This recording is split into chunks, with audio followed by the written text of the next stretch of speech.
Okay mga kapatid, let's go ahead and start yung ating service. Sana parang yung kindergarten may nap time, di ba? Simulan nga natin yun. Nap time. Nap at your own risk. Alright, let's go ahead and stand up please. Tayo po tayong lahat. We'll have our opening prayer. Brother Keno, you got the opening prayer, and then Brother RJ will lead us in our congregational singing. Brother Keno, please.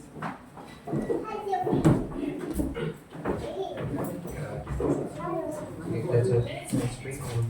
Lord God, kami mo lang mga alphanets God, at sa mga patumatay God, sa gulong ako sa kapatid, mga wisdom, knowledge, and understanding ng mga ating magkasasama ito, ito na naman, kahit kita takot, ang matay namin ng buto niya, ang tao ka, ang dito ako na, regarding ko, puso ko isipan ito, ang iyong mga puso ko, ako, daliligdan ko, tinagas mo,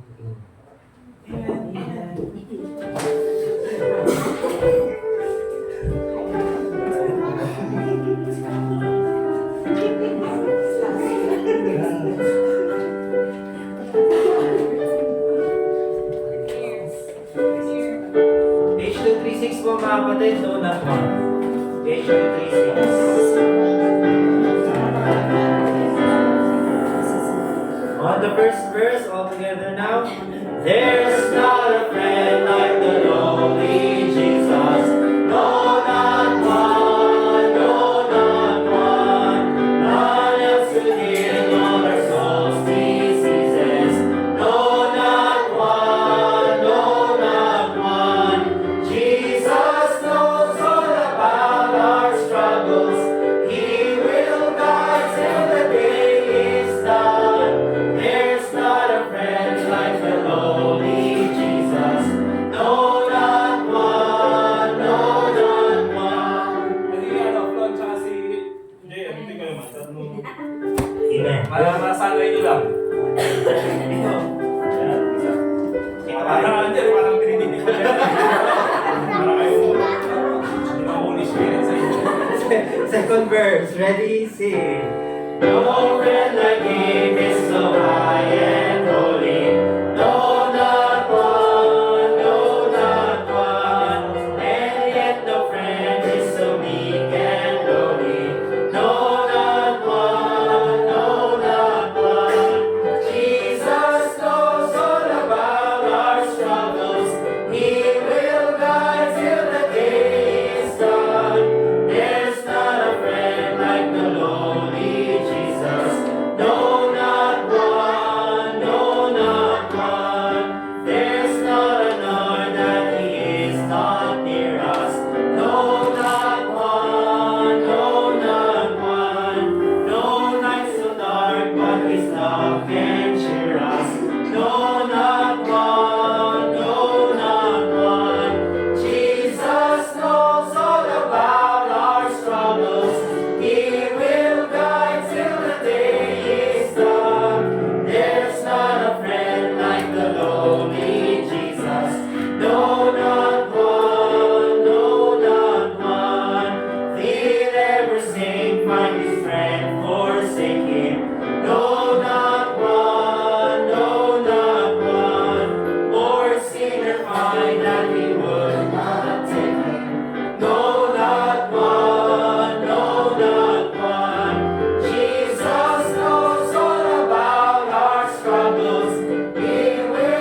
240 po mga kapatid.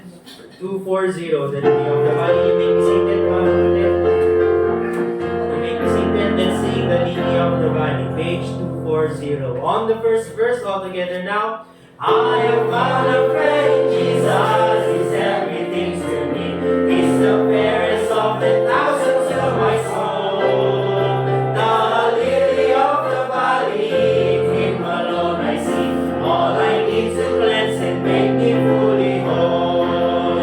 In sorrow is my comfort, in trouble is my stay. He tells me every care on Him to roll. He's the lily of the valley, the bright and morning star. He's the fairest of the thousands to my soul. He all my grief has taken and all my sorrows borne. In sensation is my strong and mighty tower. I have all for Him forsaken and all my idols torn from my heart, and now He keeps me by His power. Though all the world forsake me and Satan set me sore, through Jesus I shall safely reach the goal. It's the lily of the valley, the bright and morning star. He's the fairest of the thousands to my soul. Last verse. He will never, never leave me, nor yet forsake me here, while I lead my faith into His blessed will. A wall of fire about me, I've nothing now to fear. With His manna, He my hungry soul shall feed. Then sweeping up to glory to see His blessed face, where rivers of delight shall ever roll. It's the lily of the valley, the bright and morning star. It's the fairest of the thousands to my soul. Amen. Ayos yung mga Trinity kayo ah. Trinity, hindi trio. Yan, madadagdagan yung mga sakristan dito sa church. Yan si Brother Dustin, Kenu, si RJ, yung mga susunod na mga sakristan. Ako yung Pope. Ako yung Cardinal. Alright, let's open our Bibles please mga kapatid. Doon po tayo sa Romans chapter 1 verse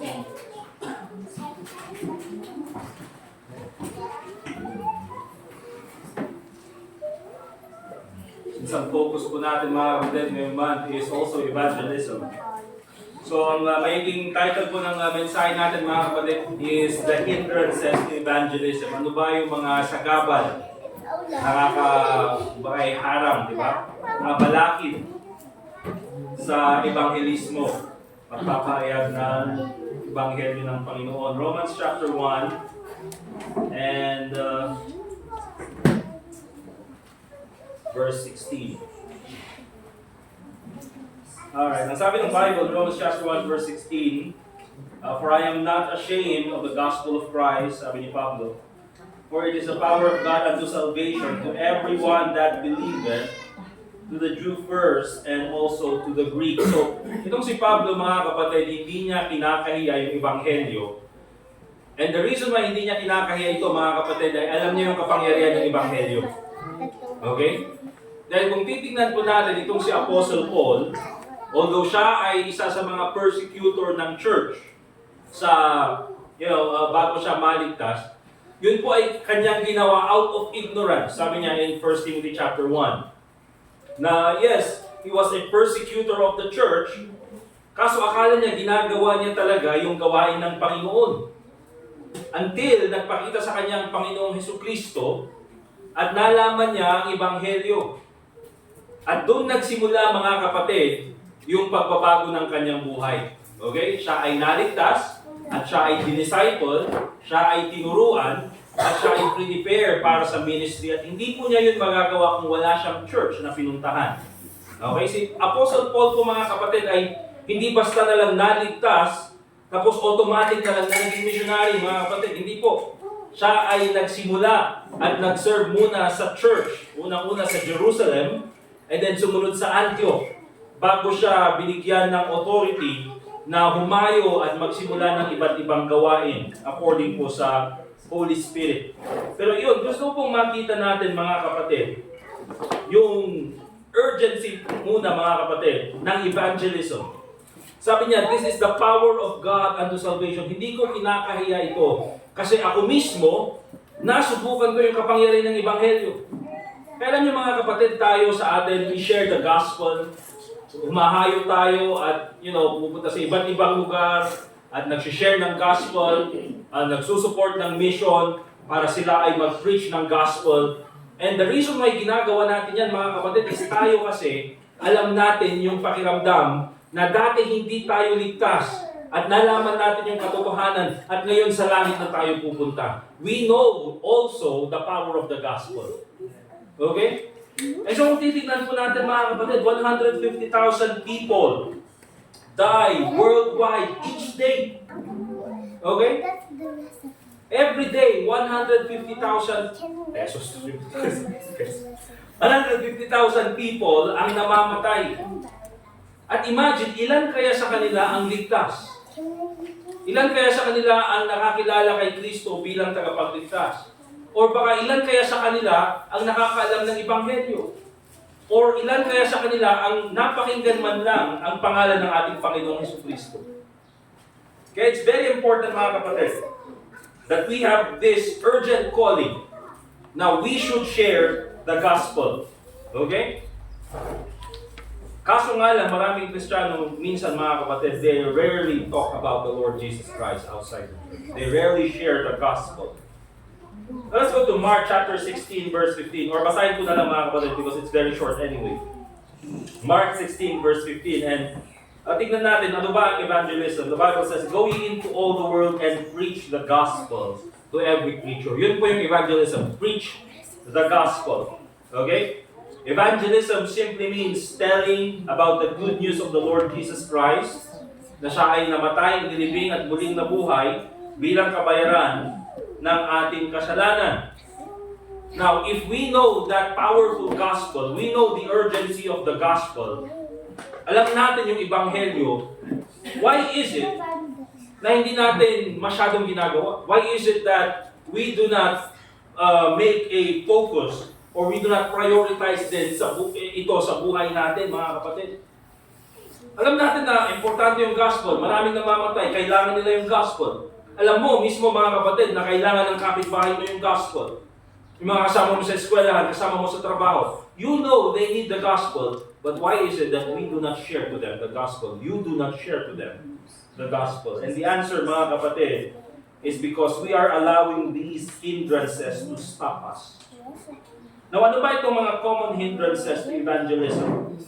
Unang-una mga kapatid, nandyan po yung fear of rejection. Diba? Nandyan pa rin yung takot na ma-reject tayo. And oftentimes, lahat naman mga kapatid,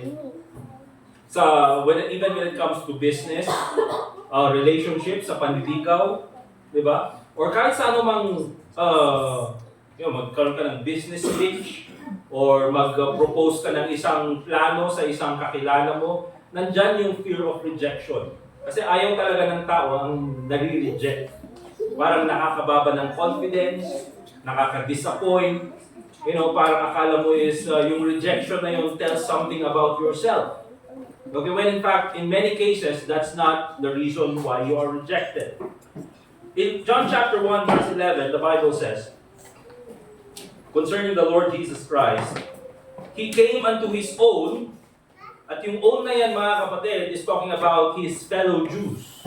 Dahil si Jesus Christ, mga kapatid, ay pinanganak nga na Hudyo.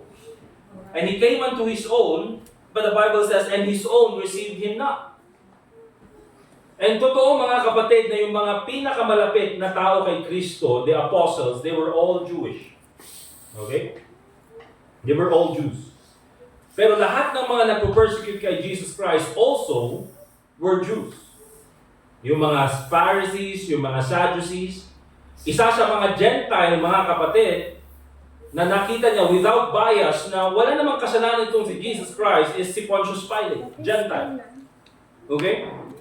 Karamihan din mga kapatid na naging mabunga ng mga churches na isinimula ni Apostle Paul ay yung mga Gentile churches. And every time na pumupunta si Apostle Paul to go and preach the gospel in every city, doon sa kanilang panahon, ang unang-unang pinupuntahan niya is yung mga synagogue, yung mga meeting place ng mga Jews, Judaism. And at the same time, yung mga unang nagpo-persecute din sa kanya ay mga Jews. Okay? Kaya ang tawag sa kanila ng Bible in the book of Romans is the enemies of the gospel. But here's the thing, mga kapatid. Even the Lord Jesus Christ was rejected. Even yung ating Panginoong Hesukristo, hindi niya hinayaan yung rejection na yun na pumigil sa kanyang plano na pagsunod doon sa kalooban ng Panginoon. Okay? Minsan kasi mga kapatid, yung fear na yan yung parang talagang pumipigil sa atin sa pag-share ng gospel. Kahit baka pagka kumatok ako doon sa pintuan, baka magalit. Di ba? Baka pagka in-approach ko siya, baka na lang biglang, bigla na lang magalit sa akin, or bigla akong i-reject, or baka hindi tanggapin yung gospel. And totoo mga kapatid, to every soul winner, I believe nandyan yung isip na yan. Okay? Hindi yan mawawala. But I would say that 90% of the time, especially dito sa Pilipinas, dito sa Baguio City, ay hindi po nagkakaroon ng rejection. 90% of the time, people welcome you when it comes to sharing the gospel. Okay? Nandun yung fear of rejection, pero sa totoo lang mga kapatid, 90% of the time, they will allow you to share the gospel to them. Okay? So yun po yung kailangan nating makita. Yan po yung statistics na nakikita ko. Statistics. Yun po yung nakikita ko. 90% of the time, people will allow you to share the gospel to them. And oftentimes, mga kapatid, dyan nagsisimula yung fear. Kaya hindi na tayo natutuloy minsan na mag-share ng gospel. Baka. Yan po yung salitang what if. What if pag lumapit ako, biglang magalit? What if pag lumapit ako, biglang dumating yung kanyang kasama, yung kanyang kaibigan? Okay? So it's very important mga kapatid, na tayo, we should, hindi naman welcome yung rejection, but I would say this mga kapatid, we should get used to rejection. Okay? Masanay na tayo sa rejection. People will truly not believe the gospel. Okay? Pero instead na, hindi na nga sila makikinig wag na natin i-share sa kanila. Ganito lang isipin natin mga kapatid. Kung hindi sila makikinig, at least na-i-share ko sa kanila yung gospel. At least lumapit ako at binigyan ko sila ng pagkakataon na makinig sa gospel. Okay? And you know what mga kapatid? Minsan kabaliktaran yung nangyayari. Most people will accept the gospel of the Lord Jesus Christ. Even po si Peter mga kapatid, he denied the Lord Jesus Christ because he feared people. Okay?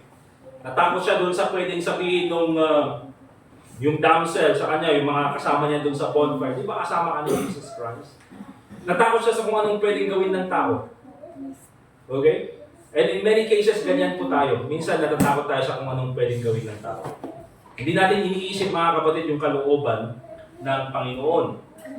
So, fear of rejection. Remember this mga kapatid, kung meron po yung ganyang feeling sa atin when we are, nandyan na at nandun yung, ano yung mga kapatid, yung feeling na, kailangan niya ng gospel, Ano yung parang, gusto mo nang lumapit, gusto mo nang kausapin na ganyan, gusto mo na siyang i-share yung invitation sa kanya, pero instead na lumapit ka, kasi mas nanguna mga kapatid, nang ibabaw yung fear. So, don't let fear control you. Remember mga kapatid, ang sabi ng Bible, God has not given us the spirit of fear. Fear. Yung kasi coffee ko, mga kapatid. Coffee ko. Bakit? What happened, Bella? Diba? Tagal-tagal na pa rin, akala ko bago yun. What happened, Bella? A vampire, right? Okay? Na overcompensate. But anyway, mga kapatid, yun po, fear. Fear. Okay? Don't let fear control you. Remember, mga kapatid, ito pa. If they reject you, they are not rejecting you, they are rejecting the Lord Jesus Christ. Remember this, ikaw ang nag-represent kay Jesus Christ when you share the gospel. So kung hindi ka nila tinanggap, mga kapatid, remember this, hindi dahil sa'yo. It's because they rejected the Lord Jesus Christ. Okay? And also, remember this mga kapatid. Your obedience pleases God despite the response or regardless of the response. Ang importante, ikaw sumusunod ka sa kalooban ng Panginoon. Kasi ano ba ang kalooban ng Panginoon? Doon sa binasa natin kanina in Mark 16:15, go ye into all the world and preach the gospel to every creature. Sabi pa niya. To every creature. Pati manok. Pati isda. Doon sa Rose Garden, may mga koi. Every creature, of course, yung mga creature na kung saan namatay si Jesus Christ for, yung mga tao. Okay? And so, fear of rejection, oftentimes yan yung hindrance to evangelism. Secondly, nandyan yung feeling of, or feeling unqualified or unprepared. Tingnan niyo po yung Exodus chapter 4, verse 12. Feeling na unqualified tayo. Exodus chapter 4, verse 12.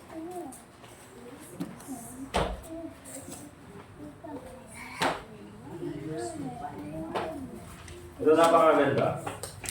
Although hindi ito about evangelism, but gusto kong makita niyo mga kapatid,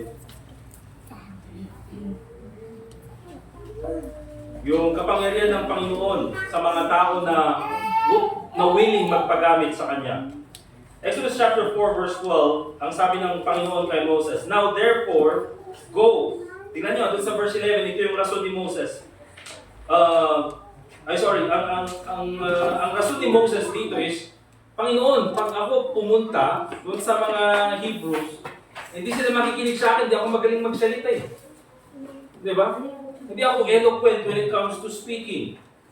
Ang sabi niya ganyan sa verse 12, sabi ng Panginoon, now therefore go, and I will be with thy mouth, and teach thee what thou shalt say. Okay? So, it's true mga kapatid, na oftentimes when we share the gospel, and nandyan yung feeling ng unprepared tayo, or even, na hindi natin alam yung sasabihin natin, unqualified. Hindi naman ako magaling magsalita. Hindi naman ako preacher.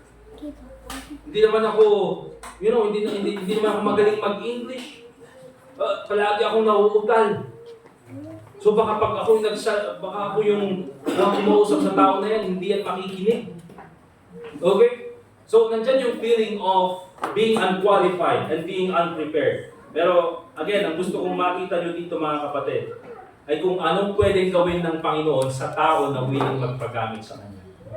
Si Moses naman talaga mga kapatid, hindi nagsisinungaling. Talagang, educated siya, pero uneloquent when it comes to speaking. May mga tao kung gano'n. Maraming pinag-aralan, pero hindi talaga magaling sa pag-explain. Di ba? Kaya pagka explain mo nga, basta! Ganun na lang. Ayaw nang i-explain eh. Kasi talagang alam nila, pero hindi nila may explain. Mayroon po yung mga taong ganun. Alright? Pero ito mga kapatid, kung tayo ay willing magpagamit sa Panginoon, remember this, we have the Holy Spirit with us. Okay? We have the Holy Spirit with us. Kaya nga, ang sabi niya doon sa Matthew chapter 28, verse 19 and 20, okay? Now, when it comes to sharing the gospel, when it comes to the Great Commission, ano sabi niya in the end? And lo, I will be with you always, even unto the end of the world. Amen. Diba? If you are there, going and sharing the gospel, ang promise ng Panginoon ay kasama kita. Andun ako. Saan ka man mapunta, even unto the end of the world, andyan ako. Ibig sabihin mga kapatid, kahit sino ang kaharap mo, and you share the gospel to them, the Lord is with you. Unqualified ka, hindi ka marunong magsalita, the Lord is with you. I hope that is enough encouragement sa atin to go and share the gospel. Diba? So it's very important na kaya nga po, palagi natin sinasabi sa atin, if you want to start doing evangelism, ang pinakamagandang simulan, pag-practicean and sharing the gospel, is yung mga bata. Di ba? Kasi mga kapatid, yung mga bata, hindi piloso po yung mga yan. Di ba? Kapag sinishare mo sa kanila yung gospel, ano yung sagot nila lahat? Oo. Opo. Naintindihan mo ba? Opo. Kung hindi na naintindihan, hindi po. Di ulitin mo na naman. Wala namang pupunta. Hindi naman busy yan. Bata yan eh. But ay, siguro may kamit ako ngayon. Kung na-jubig niya, kawan. Hindi, dito ka. Makinig ka dito. Pwede mong ganunin yung mukha. Tumingin ka sa akin. Di ba? Pwede mong gawin yun sa mga bata. Okay? So magandang mag-practice sa kanila when it comes to sharing the gospel. Look at, for example, yung John chapter 4. Okay? Let's go to John chapter 4. And tingnan natin yung example ng Samaritan woman in the book of John.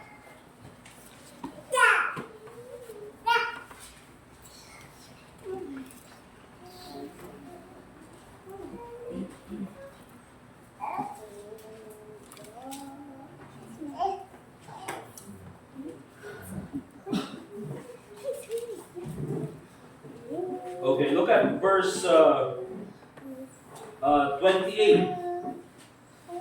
Verse 29 na lang and verse 30.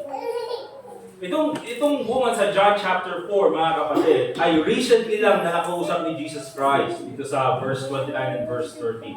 Okay? Nakausap ni Jesus Christ. Ano sabi niya ganyan? He talked about the living water. Okay? Galing doon sa well. Okay? It's talking about himself. It's talking about eternal life. And sa verse 29, mga kapatid, makikita nyo kung anong ginawang paraan or paano ginamit ng Panginoon itong Samaritan woman na ito. John chapter 4, verse 29, sabi niya ganyan sa mga tao. Verse 28, tingnan nyo. The woman then left her water pot and went her way into the city and saith to the men. Babae ito, mga kapatid, ha? Remember, during this time, being a Samaritan woman, ay hindi po pinapakinggan ang mga kababaihan sa mga panahon dito sa Bible. Okay? Hindi sila basta-basta pwede makipag-usap sa mga lalaki. But then, ang sabi niya ganyan, verse 29, come see a man which told me all things that ever I did. Is not this the Christ? So ang ginawa lang ng woman, mga kapatid, kung titignan nyo, hindi naman niya present yung gospel theologically. Diba? Hindi siya gumamit, mga kapatid, ng napakaraming verses. Hindi siya gumamit, mga kapatid, ng sabihin na natin malalalim na salita.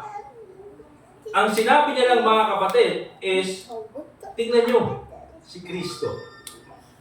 And basically, mga kapatid, kapag tayo po ay nag-share ng gospel, yan po ang ginagawa natin sa tao. We are pointing them to the Lord Jesus Christ.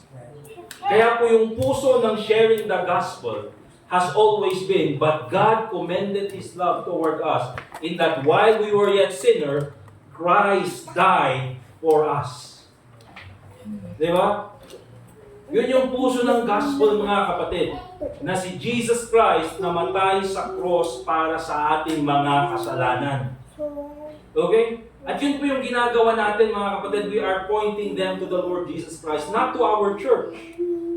Okay? Kaya sabihin mo, nakakaya naman, nilapit po, yung maliit lang yung church namin. Don't think about our church. Think about the Lord Jesus Christ. We are pointing them to the Lord Jesus Christ. You are not pointing them to the preacher. You are not pointing them to yourself. You are pointing them to the Lord Jesus Christ. Kay Kristo muna. Tsaka na yung church later. Kay Kristo muna. Ang importante, maligtas muna sila. Okay? And continue in verse 30. Then they went out of the city and came unto him. And kung titignan niyo po doon sa verse 39, ano yung naging resulta ng ginawa ng Samaritan woman? And many of the Samaritans of that city believed on Him, the Lord Jesus Christ. Sila ay nanampalataya kay Kristo for the saying of the woman which testified, He told me all that ever I did. Actually, yung ginawa nga ng babae, mga kapatid, is exaggeration. Ang sinabi lang ni Jesus Christ is sinabi niya lang na, meron kang 5 asawa. Pero ang exaggeration ng babae is lahat ng kinuha ko sinabi niya. It's an exaggeration, mga kapatid. Pero kung titingnan nyo, dahil sa kanyang testimony, dahil sa kanyang ginawa, most of the city were saved. Okay? Kaya ang titignan po natin mga kapatid, hindi po yung sarili natin, hindi naman ako magaling. Ako, dati akong ganito yung buhay ko noon, hindi dapat ako mag-share ng gospel. Mga kapatid, if you are willing to be used of God, God will use you. Okay? Of course, nandyan din mga kapatid, yung lack of love and concern. Romans chapter 10 verse 1. Ano yung mga hindrances to evangelism? Lack of love and concern. Parang yung lesson din natin kanina mga kapatid, you have to develop love and care.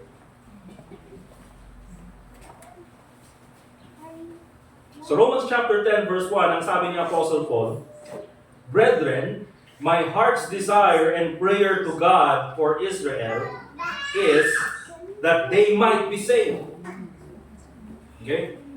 Minsan mga kapatid, ang laman ng panalangin natin, honestly, ay mga personal things.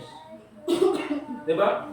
Oftentimes, selfish things. Panginoon, please, bigay mo sa akin yung ganito. Panginoon, ganito please. Panginoon, ganito yung gusto ko. Panginoon, ganito yung para sa akin, para sa pamilya ko. Well, in a sense, mga kapatid, maganda na nagpe-pray tayo. Pero kailan po yung last time na pinag-pray natin yung kaligtasan ng sambayan ng Pilipinas? Diba? Kailan yung, kasi sabi ni Paul, hindi ko lang ito desire. Sabi niya ganyan, my heart's desire and prayer to God. Minsan kung ano yung desire natin, yun yung nababanggit natin sa prayer. Kaya minsan ano yung laman ng prayer natin? Oftentimes, material things. Minsan, personal things. Diba? Bakit? Because yan yung desire natin. But when was the last time na pinag-pray natin yung kaligtasan ng aking buong angkan? Yung kaligtasan ng aking buong barangay, buong syudad ng Baguio, buong Pilipinas. Mga kapatid, kung gugustuhin po ng Panginoon na maligtas ang buong Pilipinas, mangyayari po yan. Kaya niya pong ibigay yan. But remember this, ang gusto kong makita natin dito mga kapatid, and of course, kahit na ganun yung prayer ni Paul, unfortunately mga kapatid, hindi po nasunod dahil marami talaga ang nag-reject ng gospel. Pero ang gusto kong makita po natin is yung puso ni Paul. Na meron siyang desire para sa kaligtasan ng iba. Di ba? It's good na tayo bilang mga Kristiyano, we desire spiritual growth. It's good na tayo bilang mga Kristiyano, we desire na meron tayong magawa para sa church. Madala natin yung pamilya natin. Sila ay maging faithful dito sa church. We will improve ourselves as a good servant sa loob ng church. But I think it's also a good desire na tayo ay mag-pray para sa kaligtasan ng mga kapitbahay natin, kasama sa lugar, kasama sa barangay, even the whole Philippines. No? Ano yung question minsan? Wish mo world peace. Ganun, diba? Kaligtasan naman sana ng buong mundo. Of course, di po yan mangyayari mga kapatid. But oftentimes mga kapatid, yung prayer kasi natin, remember this, tayo mismo yung nagiging sagot. Bakit kaya ang daming nagawa ni Apostle Paul when it comes to missions? Bakit kaya ang dami niyang naabot na mga tao when it comes to missions? Because his desire is for people to get saved. Di ba? He was the answer to his own prayer.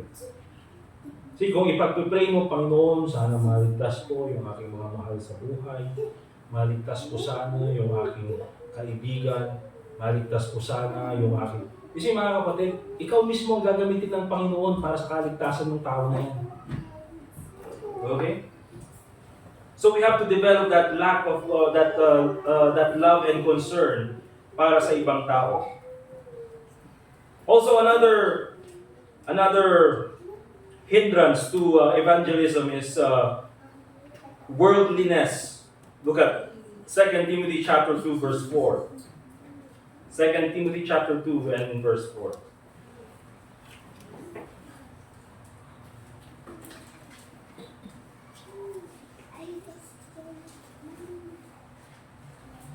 The Bible says in 2 Timothy chapter 2 verse 4, No man that warreth entangleth himself with the affairs of this life. This life. Sabi niya ganun. So, ang example dito mga kapatid, ay tayo bilang mga sundalo ng Panginoon. Ang ginamit na example ni Paul kay Timothy is, walang sundalo ang nasa gyera, at kapag andun siya sa gyera, ang iniisip niya is kung anong ulamin niya sa bahay niya. Diba? At kung nandun siya sa gyera, iniisip niya kung, ala, na kaya sino kaya maglilinis sa bahay? Diba? Or nandun siya sa gyera, iba yung focus niya. Mga kapatid, yung mga sundalong nasa gyera, nakafocus sila para tapusin yung kanilang misyon. Either to survive or to defeat the enemy. Yun po ang focus ng sundalo.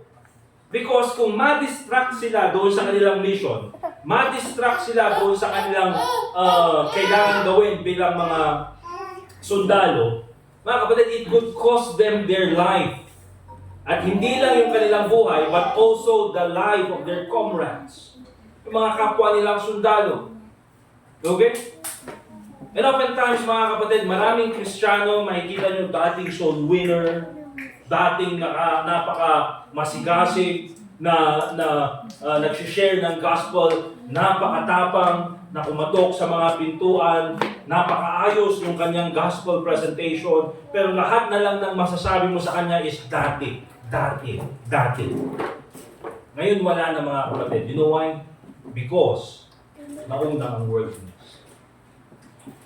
At isang example po dyan, mga kapatid, ay walang iba kundi si Demas in 2 Timothy chapter 4. Tingnan niyo po yung verse 10. Anong sabi niya Apostle Paul? Demas hath forsaken me, having loved this present world. Iniwan niya yung ministry. Iniwan niya ako sa ministry dahil mas mahal niya ang mundong ito. Okay? Worldliness can mean, can be a distraction, can be a hindrance to evangelism. Kaya po mga kapatid, remember despite sa kung gaano tayo ka-busy sa mga trabaho natin or even sa mga ibang bagay, meron po tayong Saturday soul winning ng 9:30. Okay? At marunong ka man mag-share ng gospel or hindi, ang kailangan mo lang gawin is just show up at remember, pag andun ka na, gagamitin ka ng Panginoon. Amen? And of course, nandyan din po yung spiritual warfare. Ano yung hindrance sa evangelism? Nandyan po yung spiritual warfare. Remember this, mga kapatid. Tayo po, ang kalaban natin ay si Satanas. Si Satanas, minsan mga kapatid, di natin nakikita yan. Okay? But there is an unseen force moving around us, especially when we go and share the gospel. At yung unseen force na yan, mga kapatid, is always making a way to hinder us in sharing the gospel or hindering others from listening to the gospel. Ganyan naman ang ginagawa ni Satanas, mga kapatid. Okay? Kaya nga minsan, magtataka ka. Diba, nandun ka, nag-share ka ng gospel. Nung hindi ka pa lumapit sa kanila, tahimik naman nila. Nung lumapit ka sa kanila, biglang nagsiiyakan yung mga bata. Umayak yung baby. Okay? Biglang may tumatawag sa phone. Biglang may kumakatok na bisita. Nung wala ka, wala naman. Diba, kita ko yung store. Minsan, dati dyan, kasi sinubukan ko nun, may store dito sa may papuntang Luwalhati, di ba? May store sa Esquinita, papasok. Oo, mati mga kapanidjay. Nagturayat padasak man. Siguro 10 minutes, natambay ka na dyan. Oo, mati ko may gumatang. I-share ko man the gospel. So, binigay ko yung invitation. Diyan lang po kami sa Pines Montessori. Pwede ko bang i-share yung gospel sa inyo? Sabi niya ganyan, oo, sige, habang wala pa namang dumarating na bibili. Di ba? So, nagsimula na kami. At doon na kami sa kalagitnaan. Bigla, si Sinaruno, gumatang na kami. Shampoo pa eh. Shampoo. So, alright na lang, hanggang na malpas. Pero bakit ganun mga kapatid? Because we are in spiritual warfare. Ayaw ni Satanas na may maligtas. Gusto niya isama lahat sa impyerno. Di ba? Kasi alam ni Satanas, mga kapatid, kaya galit na galit siya sa mga Kristiyano. Galit na galit siya sa mga tao. You know why? Because he can never be saved. Di ba? Na kahit na anong gawin niyang pagpapakabait, kahit na anong gawin niya na pananampalataya kay Kristo, hindi niya magagawa because Christ never died for the angels. Christ never died for the devil. Pero yung tao, mga kapatid, na makasalanan, yung tao na ginawa niyang mas mababa kaysa sa mga anghel, yun pa, yung creature na kung saan namatay si Jesus Christ para sa kanila. Kasi mga kapatid, kaya si Satanas galit sa mga anak natin, galit sa mga tao, and he will do his best na itong mga bata na ito, itong mga tao na ito, hindi makapakinig ng gospel para maisama niya lahat sa dagat-dagatang ako. That's why ganun po si Satanas, mga kapatid. He's always finding a way na hindi mapakinggan ang gospel. Okay? Or hindi natin ma-preach yung gospel. So how do we overcome these hindrances? Paano natin i-overcome itong mga hindrances na ito? Let's go to Acts chapter 1, verse 8.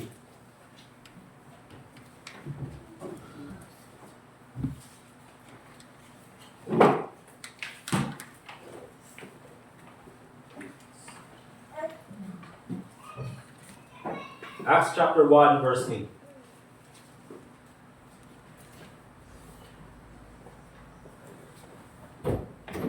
Ang sabi ng Bible, "But ye shall receive power after that the Holy Ghost is come upon you, and ye shall be witnesses unto me both in Jerusalem and in all Judea and in Samaria and unto the uttermost part of the earth."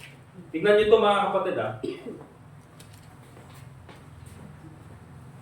bago pa sila humayo at nag-share ng gospel, kung titignan niyo po, sabi ni Jesus Christ, meron ng kapangyarihan sa inyo na galing sa Holy Spirit. Remember this, mga kapatid. Even before we share the gospel, God's power is already with us. Okay? Nandyan na yung kapangyarihan ng Panginoon. Ang kailangan lang natin gawin ay go. Okay? Kailangan lang natin gawin na mag-go. Go forward. Go and talk. Go and knock. Di ba? Go and open your Bible. Yun ang kailangan natin gawin. So, how do we overcome these hindrances? Unang-una, depend on the power of God. Depend on God's power. Wala naman tayong ibang paghihingan ng tulong or magbibigyan sa atin ng kapangyarihan kundi po ang Holy Spirit. Alright? And remember this, mga kapatid. The work of evangelism is the work of the Holy Spirit. Ang Panginoon po ang nagliligtas. Yung Holy Spirit ang nagliligtas. Tayo lang po ay instrumento ng Panginoon para mapakinggan ng iba yung salita ng Diyos. Faith cometh by hearing, and hearing by the Word of God. So depend on God's power. Secondly, pray for boldness and opportunities. Look at Ephesians chapter 6 and in verse 19. Ephesians chapter 6 and verse 19. Ang prayer ni Apostle Paul, mga kapatid, na hiningi niya dun sa members ng Ephesian Church. Nasabi niya ganyan, "And for me, that utterance may be given unto me, that I may open my mouth boldly to make known the mystery of the gospel." Okay? Na sana bigyan ako ng Panginoon ng pagkakataon. At pag meron yung pagkakataon na yan, that I may open my mouth boldly. Masabi ko ng buong tapang at maipaliwanag ko sa kanila yung Ebanghelyo. The mystery of the gospel. Kaya, in order to overcome these hindrances, mga kapatid, you have to pray for boldness and opportunities. Kasi, kung alam natin na ang evangelism is the work of the Holy Spirit, then therefore we should ask the help of God. Then therefore we should ask the direction of God. Then therefore we should ask yung lahat na kailangan natin, wisdom from God. Okay?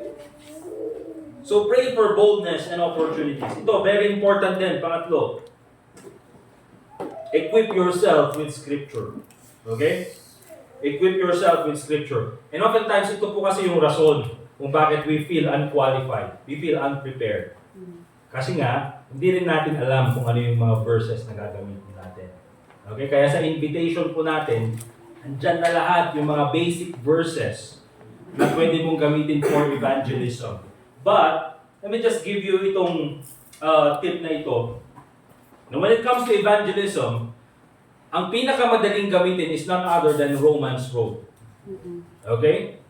Kaya if you're going to share the gospel, there are basically 4 verses sa Bible na kailangan mo lang i-memorize. And on those 4 verses, you can be able to share the gospel. Okay? Romans 3:23. For all have sinned and come short of the glory of God. Sabi ng ganun ng isang preacher, kaya nga lahat ng unano ay makasalanan. Grabe. For all have sinned and come short. Nasaktan tuloy yung mga unano daw. Diba? But basically yun lang mga kapatid. May joke lang yun. Baka mamaya nag-share kayo. Alam niyo yung mga unano na yan. Okay? But that's the thing mga kapatid. Romans 3:23, basic. For all have sinned and come short of the glory of God. Lahat nga tayo mga kapatid, sabihin natin ng sabay-sabay. For all have sinned and come short of the glory of God. Ready, begin. For all have sinned and come short of the glory of God. Diba? Dali i-memorize. Romans 6:23. For the wages of sin is death. Ready, begin. For the wages of sin is death. But the gift of God is eternal life through Jesus Christ our Lord. Diba? Simple. Atlo, Romans 5:8. But God commended His love toward us in that while we were yet sinners, Christ died for us. Okay. Then Romans 10:9. Diba? That if thou shalt confess with thy mouth the Lord Jesus, and shalt believe in thine heart that God hath raised Him from the dead, thou shalt be saved. I-shorten natin, Romans 10:13. For whosoever shall call upon the name of the Lord shall be saved. No, yun, mas madali. Diba? So at least dyan po sa mga 4 na verses na yan, you will be able now to share the gospel. Diba? Romans 3:23, lahat tayo makasalanan. Okay? And then Romans 6:23, tayo ay makasalanan na papuntang impyerno. And then Romans 5:8, kahit na makasalanan tayo papuntang impyerno, minahal tayo ng Panginoon. Siya ay namatay, inilibing at muling nabuhay bilang kabayaran ng ating kasalanan. Okay? Yan kailangan lang natin gawin ay manampalataya sa Kanya. Sabi ng Bible, for whosoever shall call upon the name of the Lord shall be saved. Okay? Kaya, yan mga kapatid, just memorize those 4 scriptures and you will be able to share the gospel. Kung hindi naman mga kapatid, doon sa ating invitation, nandun naman yung QR code. Diba? Scan yung ganun, pakinggan nyo yung gospel presentation ko. At kung hindi naman, mas madali, diba? Uy, halika, bigyan kita 20, may papamig ako sa'yo.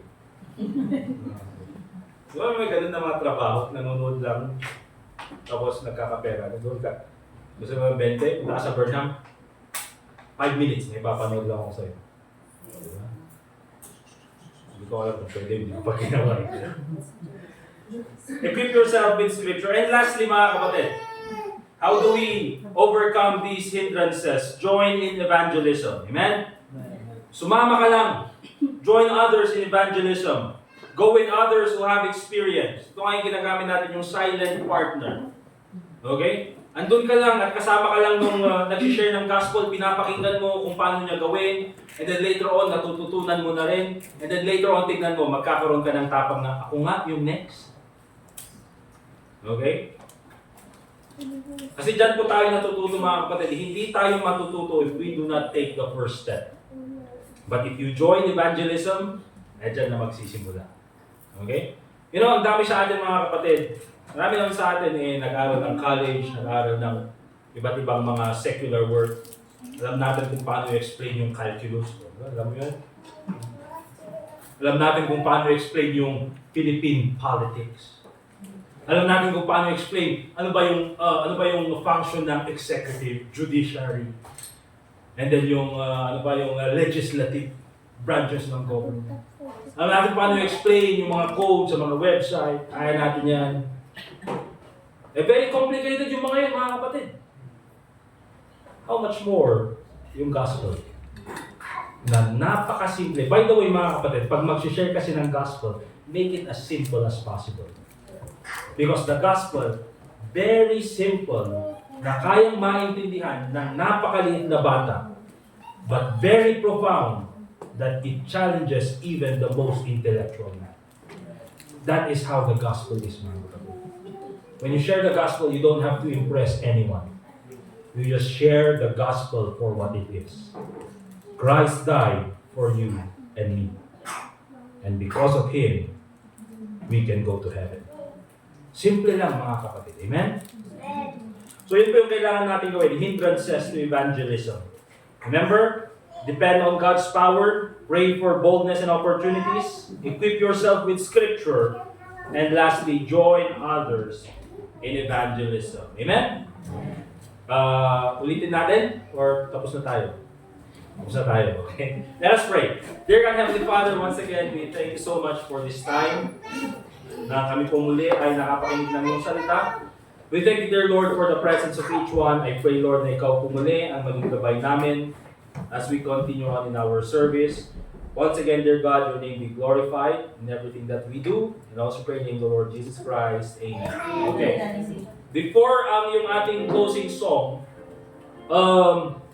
ganito, So, sino po ang pwedeng mag-prepare ng isang ulam para sa missionary natin? At least, siguro 2 ulam. So, isang ulam muna. And then yung isa, sino po? Yes, mami niya nga si Dante. Right. Iguro din, mga strike anywhere. Strike whatever. Okay, siguro good for 6, siguro? Pwede, okay. Isa pa ulam. Sino willing? Okay. Ano? Handa? Sisley, anong ulam? Baka mag-contra. Sabi ko baka mag-contra. Calamari, tapos mamaya beer yun. Chicken po? Chicken? Oh, pwede ba yun? Chicken tsaka squid? Ano may suggest natin kay Sisley, no? Yung yung beef Wellington? Wow!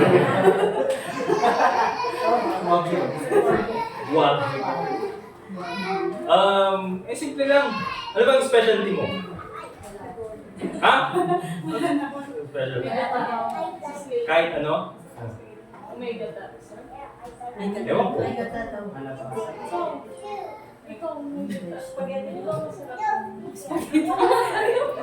Ano? Sino sa inyo dalawa? Siya. Ano Sa ano na lang pastor sa dessert? Mas. Dessert ka. Anong dessert? Maha. Maha. Ang tumas ka. Maha. Mga kapatid, yung i-prepare nila is yung para sa ano lang. Sa bisita lang natin, kaya para at least may naka-prepare na para sa kanila. Pero kung sosobra nila, wala pwede i-share, di ba? Pero at least naka-prepare sa kanila. Tapos, ano may maganda?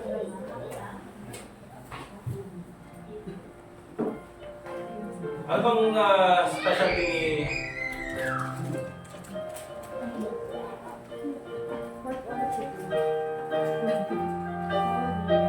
Mamaya. Sabihin. Okay. So at least 2 na yung kulang natin. Okay? And then yung iba is mag-potluck tayo. Kuha tayo ng food. And of course, damihan natin extra para mas mapagsaluhan pa ng iba. Okay? So yun po yung gagawin natin. Good? Mga kapatid? No, natin gumatang di baboy, hindi ta. Partilan tayo dito rin. Big. Yun lang mga kapatid, and then yung groceries, i-prepare natin para maibigay natin next week. Also, yung meron 2 bata, wala kong ilang taon eh. Meron bang gustong mag-handle ng gift para sa isa? Mga 300 to 50 ganun. At simpleng mga gift lang. If meron. O, kami na yung isa. Diba? Meron pa ba? Isa. One more.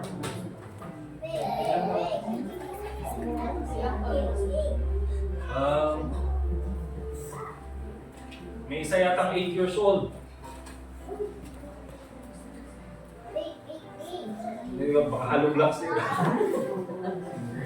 Sinto. Practical. Ano, meron pa? Sige. Si Brother Edgar, may isa. I-set ko na lang the age. Okay, tapos sa amin yung isa. And then food, okay na? Okay, yun lang naman kailangan natin mga kapatid. Yung groceries na lang, doon na lang tayo mag-ambagan lahat. Amen? So remember mga kapatid, ito po ay missionary na taga Trinidad. So mga kaibigan tayo lang. So mga suportaran tayo. Narigat, igurot, na mabisinan, di mission field. Diba? Baka high blood ni Jacob. Alright, yun lang po mga kapatid. Let's all stand up please. Let's have our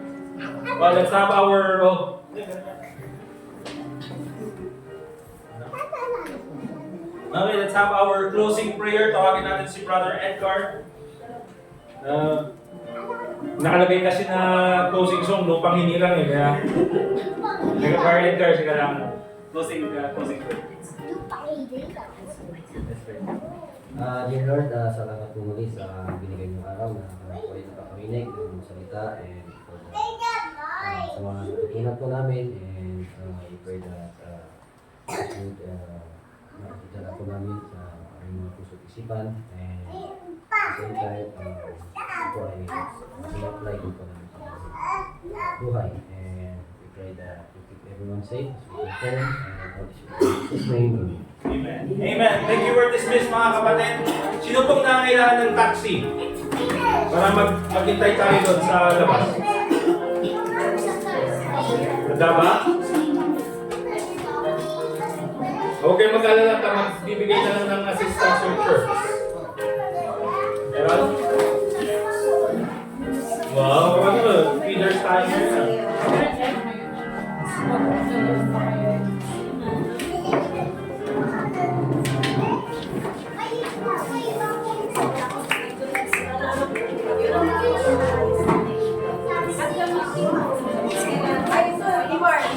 You are.